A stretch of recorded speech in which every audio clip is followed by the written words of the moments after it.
بڑے کرائسس سے گزرتا ہے اس کی وجہ سے کہ بڑے بڑے لوگ، آپ ہم نے دیکھا کہ جہاں راشن بٹتا ہے وہ راشن والا گورنمنٹ نے آن لائن کر دیا کہ ترازو کنیکٹ ہوتا ہے شاید، تو وہ بوریاں رکھے ہوتے ہیں، اس پہ رکھتے ہیں 8 کلو، وہاں اوکے ہو جاتا ہے، پھر اپنے پرسنل ترازو سے تول کے دیتے ہیں۔ وجہ کیا ہوتی ہے؟ پرسنل ترازو سے تول کے دینے کہ پھر وہ اس میں داڑھی مارنے کی کوشش کرتے ہیں، نتیجتاً ایک غریب کا حق وہ مار رہے ہوتے ہیں، غریب کے گھر کا اناج کم کر رہے ہوتے ہیں، ایک غریب کے گھر میں مصیبت کو دعوت دے رہے ہوتے ہیں۔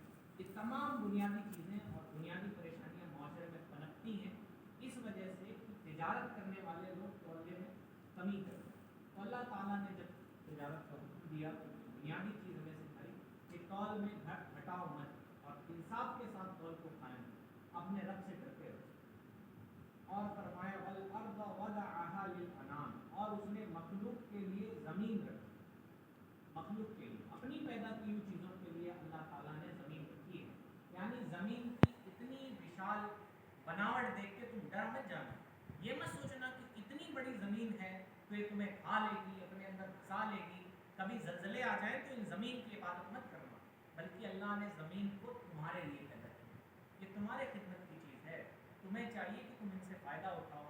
اور سمجھدار لوگ فائدہ ہی اٹھاتے ہیں، بے وقوف لوگ ہوتے ہیں جو ان کے سامنے اپنے ماتھے ٹیک دیتے ہیں، سمجھدار لوگ تو اس زمین کے مالک کے سامنے سجدے کرتے ہیں۔ اور دنیا کی جو GDP ہے، دنیا کی جو بہت بڑی جو بڑے بڑے ممالک ہیں، وہ آپ دیکھیں کہ زمین سے تیل نکال کے ان کے اخراجات مینٹین ہوتے ہیں، زمین سے پانی حاصل کر کے ان کی ضرورتیں پوری ہوتی ہیں۔ اب ہم اس زمین کو ہی معبود بنا لیں اور کہیں نہیں بھائی زمین تو بہت بڑی چیز ہے، اس سے ڈرنا چاہیے، تو فرمایا نہیں، زمین کو اللہ نے تمہارے لیے پیدا کیا، اپنی مخلوق کے لیے پیدا کیا۔ آگے فرمایا فیہا فاکہۃ والنخل ذات الاکمام، اس میں پھل، میوے اور غلاف والی کھجوریں۔ اللہ نے فرمایا زمین میں ظاہری تو کچھ نہیں نظر آتا ہے نا، اور دیکھیے لوگوں نے کھیتی غالباً جیسا پڑھا ہے ہم نے کہ 2000 یا 2500 سال پہلے لوگوں نے کھیتی دریافت کی، اس سے پہلے زمین پہ جتنے بھی انسان رہتے تھے سب ماंس ہی کھاتے تھے، ہے نا، جو بھی تھے جس بھی دھرم کے ماننے والے ہوں سب کے سب ماंس کھاتے تھے، یہ کتابوں میں لکھا ہوا ہے، یعنی وہ کھیتی کرنا جانتے ہی نہیں۔ تو وہ کیا کرتے تھے، جو جانور ہوتے تھے مویشی، یہ گائے ہے، یہ بھینس ہے یا بکریاں جو آج بھی کھائی جاتی ہے، لیکن آج ایک وبا چلی ہوئی ہے کہ لوگ اب ایسے دھن لگاتے ہیں کہ یہ کھانا بہت بڑا گناہ ہے، اور ایسا کچھ نہیں، انسانوں نے ایک زمانے تک انہی جانوروں کی کھا کے اپنی ضرورتیں پوری کی۔ آپ تاریخ پڑھی، انسانی تاریخ کا بہت بڑا چیپٹر ہے، جب انسانوں کو کھیتی کرنی نہیں آئی، اللہ نے 1400 سال پہلے یہ کھیتی کے بارے میں اصول بیان فرمائے، جو زمین ہم نے بچھائی ہے یہ سادہ اور خالی زمین نہیں، بلکہ سمجھداروں کے لیے اس میں پھل بھی ہے اور اس سے کھجور بھی نکلتے ہیں۔ کیسے کھجور؟ غلاف والے کھجور، یعنی اللہ نے یہ نہیں کہ کھجور کھاؤ تو صرف کھا ہی لو، اس کی بناوٹ پہ بھی غور کرو۔ آپ کبھی کھجور ہاتھ میں لیں تو دیکھیں اوپر چھلکا اس کے لگا ہوا ہے، بناوٹ پہ غور کریں، اللہ کی قدرت پہ توجہ کریں، تو پھر اللہ نے فرمایا زمین جو اللہ نے تمہارے لیے بچھائی ہے یہ خالی نہیں، تمہیں اس سے نفع اٹھانا چاہیے اور اس میں کھیتیاں کر کے پھل، سبزی اور دیگر چیزیں تمہیں حاصل کرنے کی کوشش کرنی چاہیے۔ فرمایا والحب ذو العصف والریحان، اور بھوسے والا اناج اور خوشبودار پھول، یعنی زمین میں جو تمہیں خالی اور سپاٹ نظر آتی ہے، جسے تم عبث اور بیکار سمجھتے ہو، ایک تو طبقہ وہ ہے جو اسے معبود سمجھ بیٹھا ہے، ایک طبقہ وہ ہے جسے بیکار سمجھ بیٹھا ہے، کیسے ہی زمین ہے، زمین ہمیں کیا دے سکتی ہے؟ تو فرمایا اس میں پھل بھی ہیں اور چھلکے والی کھجوریں بھی ہیں اور بھوسے والے اناج بھی ہیں۔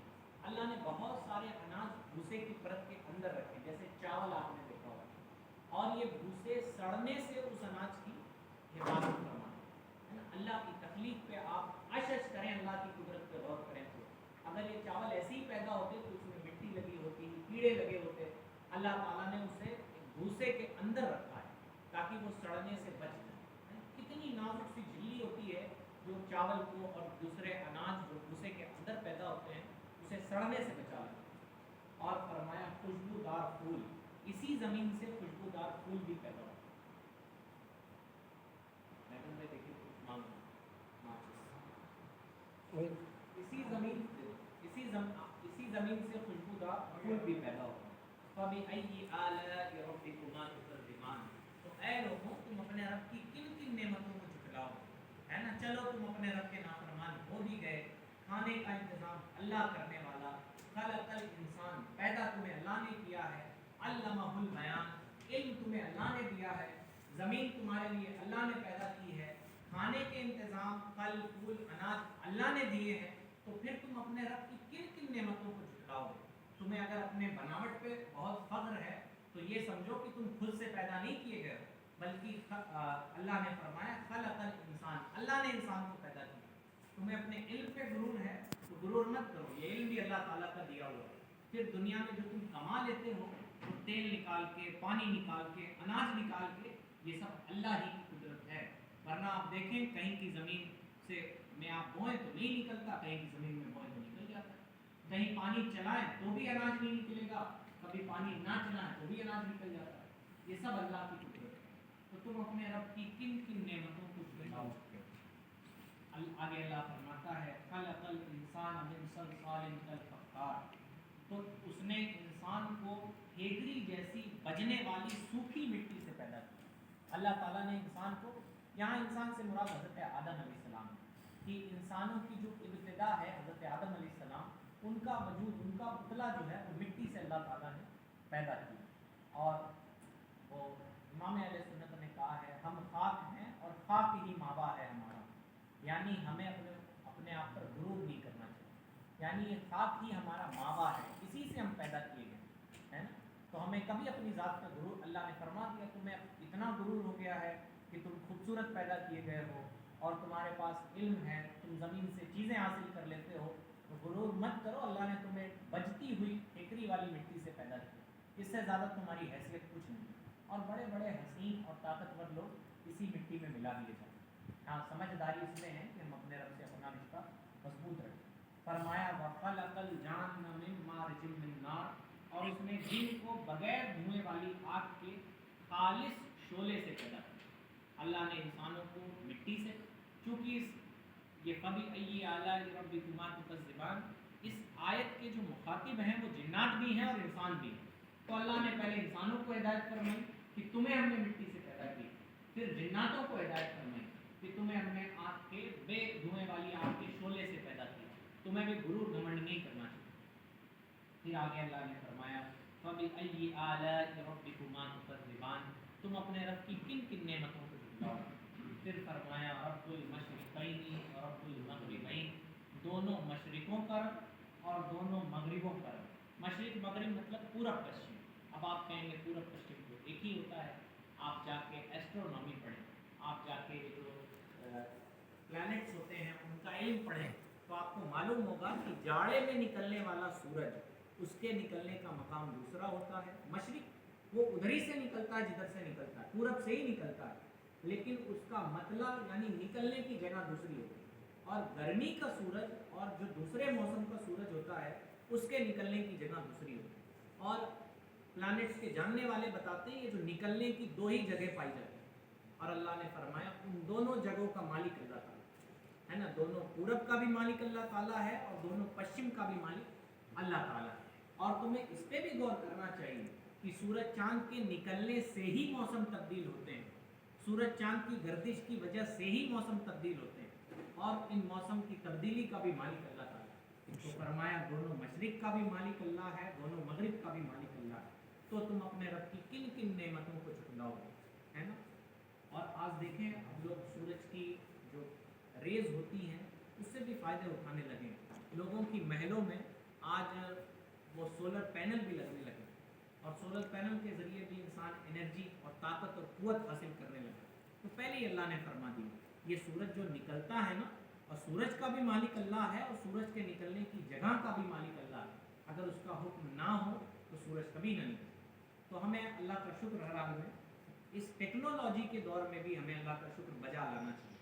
जबकि ये टेक्नोलॉजी जहाँ हमें हमारे लिए आसानियाँ पैदा करती है, वहीं हमें काहिल बनाती है, अल्लाह की इबादत से दूर रहने वाला बनाती है, और कहीं ना कहीं हमें गाफिल इंसान बनाती है। और अल्लाह ने ज़माने पहले इसके बारे में बता दिया कि तुम्हें इस पर बहुत फ़ख्र नहीं करना चाहिए, तुम्हें अपने रब से अपना रिश्ता मजबूत रखना चाहिए। फरमाया मरजल बहरैन यल्तक़ियान, उसने दो समंदर बहाए कि दोनों मिले हुए लगते। उनके दरमियान एक आड़ है कि वो एक दूसरे की तरफ बढ़ नहीं सकते। मुफस्सिरीन का मुख्तलिफ कौल है। एक समंदर है भी जिसका पानी अलग अलग रंग का है, और समंदर दो तरह का होता है, मीठे पानी का समंदर और खारे पानी का समंदर, और कहीं ना कहीं जाके वो समंदर मिल जाता है। फिर भी अल्लाह की कुदरत देखें, आप चीनी वाले पानी को बगैर चीनी वाले पानी में मिलाएं तो मिल जाए। पानी की सिफत है मिल जाना। आप नमक वाला पानी चीनी वाला पानी आपस में मिलाएं, दोनों का टेस्ट आपस में घुल जाता है। लेकिन अल्लाह की कितनी बड़ी कुदरत है कि इतना बड़ा समंदर, उसकी तह पे मीठा पानी पाया जाता है और नीचे खारा पानी पाया जाता है, और वो मुसलसल बह रहे होते हैं साथ में, लेकिन कभी आपस में मिलते नहीं। आपने सुना है खारे पानी का समंदर होता है, मीठे पानी का समंदर होता है, दोनों के अपने अपने काम हैं। तो फरमाया अल्लाह ने, उसने दो समंदर बहाए कि दोनों मिले हुए लगते हैं, उनके दरमियान एक आड़ है कि वो एक दूसरे की तरफ बढ़ नहीं सकते। तो तुम अपने रब की किन किन नेमतों को झुटलाओ। और आगे फरमाया यख़रुजु मिनहुमुल लुअ्लुअ वल मरजान, और अल्लाह ने इन समंदरों से मोती और मरजान निकालता है। आपको मालूम है गोताखोर डाइवर्स होते हैं, अंदर वो जाके मोतियाँ निकालते हैं। आज तो टेक्नोलॉजी ईजाद हो गई, लोग समंदर की तह तक पहुँच गए, और हकीकी बात यह है कि समंदर की तह मेरे ख्याल से 11,000 फीट तक साइंसदान अभी पहुँचे, और इतना सख्त अंधेरा 11,000 फीट या 1100 फीट पे होता है कि उससे आगे उनके कैमरे और टॉर्च काम नहीं करते। समंदर की तह में इससे ज़्यादा अभी इंसान गया नहीं, और वहाँ तक इंसान गया 1400 साल पहले कुरान मजीद ने कह दिया है कि समंदर की तह में मोती भी होते हैं और मरजान भी होते हैं, और आज का इंसान समंदर की तह से ही वो निकालता है। फरमाया तुम अपने रब की किन किन नेमतों को झुटलाओगे। और ये भी जानें कि जो ज्वेलरीज होती हैं उसका भी इंसानों को बड़ा गुरूर हो जाता है। ये भी अल्लाह की पैदा की हुई चीज़ है। अल्लाह ने कहाँ रखी? समंदर की तह में रखी, है ना। तो फरमाया अपने रब की किन किन नेमतों को झुटलाओगे, कब तक गफलत वाली ज़िंदगी बिताओगे। तुम्हें तो अपने रब की तरफ लौट आना चाहिए जो इस तरह की कामिल कुदरत रखने वाला रब है। फिर फरमाया और दरिया में पहाड़ों जैसी उठी हुई कश्तियाँ उसी की, यानी आपने देखा कि इतनी बड़ी बड़ी दरिया, ऐसा लगता है कि हाथी भी कदम रखे तो डूब जाए, और यकीनन हाथी कदम रखे तो डूब जाए, लेकिन अल्लाह की कुदरत देखें कि बड़ी बड़ी कश्तियाँ उसमें तैर रही हैं। और फिर कोई कहे कि ये तो इंसानों ने बनाया, तो सवाल ये है, अल्लाह ने पहले ही फरमा दिया खलक़ल इंसान, इंसान को किसने बनाया है? इंसान को इतनी अक्ल और शऊर किसने दिया है कि वो समंदर जिसे देख के हाथी भी डर जाए और उसमें कदम रखे तो डूब जाए, उस समंदर में बड़ी बड़ी कश्तियाँ तैरती हैं। तो अल्लाह फरमाता है फ़बिअय्यि आलाइ रब्बिकुमा तुकज़्ज़िबान, तुम अपने रब की किन किन नेमतों को झुटलाओगे। और फरमाया कुल्लु मन अलैहा फ़ान, इस ज़मीन पर जो कुछ है सब कुछ फना हो जाने वाला, सबको एक ना एक दिन फना हो जाना। कोई इंसान हो, बड़ी बड़ी ताकतें हों, बड़े बड़े जानवर हों, बड़ी बड़ी कश्तियाँ हों, बड़े बड़े समंदर हों, वो सब कुछ एक दिन फना हो जाना, है ना, और वो क़यामत का दिन होगा। फरमाया कुल्लु मन अलैहा फ़ान, तो ज़मीन पर जितनी मखलूक हैं सब फना हो जाएंगे। वयब्का वज्हु रब्बिका ज़ुल जलाली वल इकराम, और तुम्हारे रब की अज़मत और बुजुर्गी वाली ज़ात बाकी है, यानी बाकी रहने वाला कोई है तो वो अल्लाह की ज़ात है। अल्लाह ने इतना सब कुछ दुनिया में रखा है ना। ये सब आप समझते हैं, समझें तो ये आपके ऐशो इशरत के लिए है, और समझें तो ये आपकी आजमाइश के लिए। कि पता चला कि कोई समंदर की खूबसूरती में डूब जाता है, कि समंदर के किनारे जाके तस्वीरें खिंचाना देख रहा है इंसान सारी दुनिया में। कोई अपनी खुद में ही फना है कि हम कितने खूबसूरत पैदा किए गए हैं, हम कितने इल्म वाले पैदा किए गए हैं। फना हैं लोग, ऐसे ख्याल के लोग पाए जाते हैं। आप सोशल मीडिया पे कसीर तादाद इनकी देख सकते हैं, लेकिन अल्लाह ने फरमा दिया प्यारे, ये जो दुनिया इतनी रंगीन नज़र आती है ये सब कुछ फना हो जाने वाला है। बाकी रहने वाली ज़ात अगर कोई है तो वो अल्लाह ताला की है। और तुम अपने रब की किन किन नेमतों को लाओ। और फरमाया आसमान और ज़मीन में जितने हैं सब उसी के सवाली हैं, और हर दिन किसी काम में, यानी अल्लाह ताला ने जितनी मखलूक़ें पैदा फरमाई हैं वो सब उसी की मोहताज है, अल्लाह ही की मोहताज है। और फरमाया तुम अपने रब की किन किन नेमतों को लाओगे। सनफ़रुग़ु लकुम अय्युहत थक़लान, ऐ जिन और इंसान के गिरोह, अभी ہم تمہارے حساب کا قصد فرمائیں گے. یعنی اتنا سب کچھ دیا ہے، سمندروں کی تہ میں موتی دے دیا، زمین سے اناج نکال دیا، پھول نکال دیا، لیکن یہ مت سمجھنا کہ انہیں بے حساب اور بے دریغ خرچ کیا جا سکتا ہے. یعنی ایسا نہیں ہے کہ تمہیں اللہ نے دولت دی ہے تو بے دریغ اسے ضائع کرو. فرمایا ان قریب ہم تمہارے حساب کا ارادہ کریں گے، ان قریب ہم تم سے نعمتوں کا حساب لیں گے. اور آگے فرمایا تم اپنے رب کی کن کن نعمتوں کو جھٹلاؤ. اور آپ کو پتہ ہے نعمتوں کا جھٹلانا یہی ہے کہ ہم اس کا شکرانہ نہ ادا کریں، نمازیں نہ پڑھیں، اس کے چوکھٹ پہ حاضری نہ دیں، ہم خود کو اس کے احکام سے دور کر دیں. اور فرمایا حدیث پاک میں آتا ہے جو یہ پڑھے لا الہ الا اللہ محمد رسول اللہ، اس کی گواہی دے اور اپنے آپ کو نبی علیہ السلام کے بھیجے لائے ہوئے حکم کا پابند کر لے تو اس کے لیے جنت. سمپل سی چیزیں، اپنے عقیدے درست رکھیے اور پھر اس کے بعد جو نبی حکم لے کے آئے، نبی نے کیا فرمایا کہ جھوٹ مت بولو، غیبت مت کرو، چگلی مت کرو، رشتہ داریاں مت کاٹو، نماز کی پابندی کرو. یہ عام سی چیزیں جو ہر مسلمان کو پتہ ہے. آپ کو یہ نہیں کہہ سکتا کھڑا ہو کے کہ ہمیں پتہ ہی نہیں. یہ چھوٹی موٹی چیزیں سب کو پتہ ہے، لیکن ہم اللہ چھوٹی موٹی نہیں ہیں، بہت بڑی چیزیں، لیکن ہمیں سمجھانے کے لیے بات کہہ رہا تھا کہ یہ چیزیں سب کو پتہ ہے لیکن ہم اس پہ عمل نہیں کرتے، گویا ہم اپنے رب کی نعمتوں کو جھٹلا رہے ہیں. آگے اللہ نے فرمایا یا معشر الجن والانس، اے جن اور انسان کے گروہ، تم سے ہو سکے کہ آسمان اور زمین کے کناروں سے نکل جاؤ تو جاؤ، نکل جاؤ. کتنا پیارا انداز ہے. پہلے نعمتوں کا ذکر کیا، یہ بھی فرمایا سمجھداری اس میں ہے کہ تم اپنے رب کے فرما بردار ہو جاؤ، کیونکہ اس دنیا کے بعد بھی ایک دنیا ہے جہاں تمہیں اپنے اعمال کا حساب دینا. پھر فرمایا اگر تم پھر بھی سرکش ہو، ابھی بھی تم برائیاں نہیں چھوڑتے، تو اللہ فرماتا ہے اے انسانوں اور جنوں کی جماعت، اگر تم سے ہو سکے تو جاؤ تم آسمانوں کے کنارے پار کرو اور زمین کی حد سے باہر چلے جاؤ. اور فرمایا لا تنفذون الا بسلطان، تم جہاں جاؤ گے اللہ ہی کی سلطنت پاؤ. ہو سکتا آپ امریکہ چلے جائیں، وہاں کا صدر کوئی اور ہو، آپ ہندوستان میں رہتے ہوں، وہاں کا صدر کوئی اور